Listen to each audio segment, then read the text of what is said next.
اعوذ باللہ من الشیطان الرجیم، بسم اللہ الرحمن الرحیم، اطیعوا اللہ و اطیعوا الرسول۔ آج ہم بات کریں گے ویلنٹائن ڈے کی حقیقت اور اس کے ضمن میں مسلمانوں کی ایک ذمہ داری۔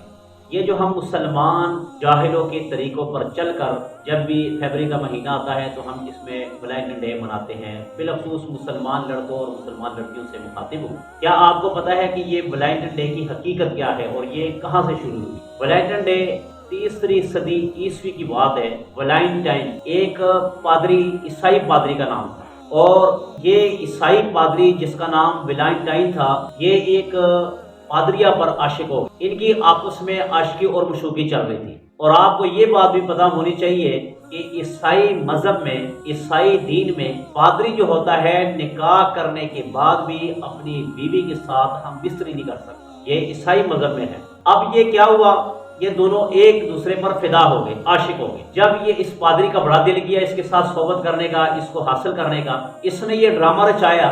14 تاریخ کو یہ صبح اٹھا اور اس نے اس پادریہ کو کہا جو اس کی معشوق تھی کہ میں نے خواب میں یہ دیکھا، اور خواب میں مجھے یہ اشارہ ملا کہ اگر تم دونوں آپس میں جماع کر لو، صحبت کر لو، ہم بستری کر لو، زنا کر لو، تو تمہیں کوئی گناہ نہیں ہوگا۔ یہ میں نے خواب دیکھا۔ لہٰذا وہ پادریہ سمجھی کہ یہ پادری سچ بول رہا ہے، لہٰذا دونوں نے منہ کالا کر لیا۔ اور آپ کو پتا ہے کہ ناجائز تعلقات، ناجائز جب طریقہ بندہ استعمال کرتا ہے تو اس کا طریقہ کیا دنیا بناتی ہے۔ جب ان لوگوں کو پتا چلا تو صبح ان لوگوں نے ان کو قتل کر دیا۔ جب قتل کر دیا تو قتل کے بعد کچھ ناجائز لوگ اس کو فروغ دینے لگے اور اس کو مشہور کرنے لگے، لہٰذا انہوں نے انتخاب کیا 14 فروری کا، اس کی یاد میں منایا جاتا ہے، اور اس کی یاد کو تازہ کرنے کے لیے ویلنٹائن، اس پادری کے نام کو زندہ رکھنے کے لیے ہم ویلنٹائن ڈے عشق مشوقی کا دن کہتے ہیں۔ اس کے ضمن میں مسلمانوں سے ایک پیغام کہ کیا آپ اپنے پیارے حبیب صلی اللہ علیہ وآلہ وسلم کے طریقے کو چھوڑ کر ایک انگریز کے طریقے کو آپ زندہ رکھیں گے؟ کتنی لمحہ فکریہ اور افسوس کی بات ہے